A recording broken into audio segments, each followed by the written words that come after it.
right here, post-COVID, the first World Economic Forum that happened after COVID, and the term that came into vogue after that, China plus one. Yeah.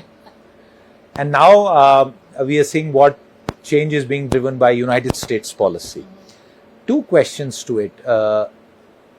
Is the world realistically making an attempt to de-risk from China and kind of have a replacement strategy? And the second part is, what is the impact because of the recent changes on the costs that are associated with supply chains? Earlier supply chains were structured around both ease of doing business and the cost of doing business.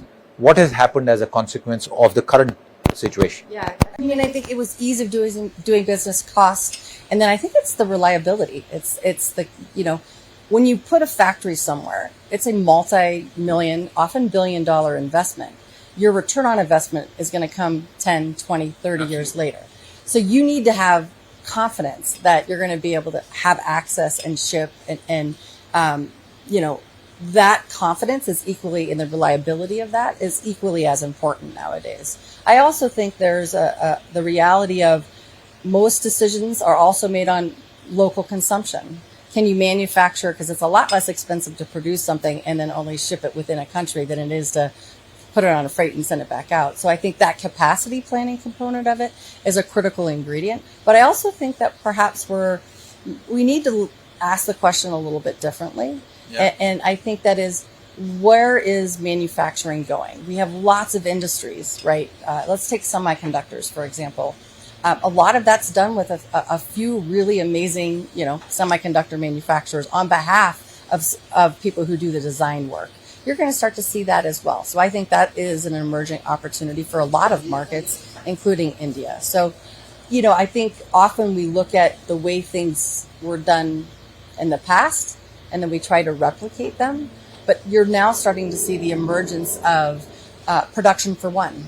Like being able, not as much volume, but more specialized products. And you're definitely going to start to see that in biomanufacturing as well. So if you my advice for countries is to look forward. What is it that you really want to be known for, right? What should India be looking forward to? Yeah, I mean, I think India has so much strength technically. It's got an amazing talent pool.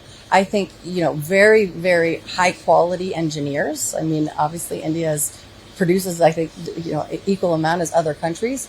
So lean into that, and amazing work on the DPI. You've now digitally enabled people who really didn't have that capability. How can you do that on the industrial landscape, right? How can you do that in a way that makes it easier to get access at a factory floor level to connectivity, and that's standardized? And you're providing the small and medium-sized enterprises with the tools so that they can scale as quickly as the larger folks as well.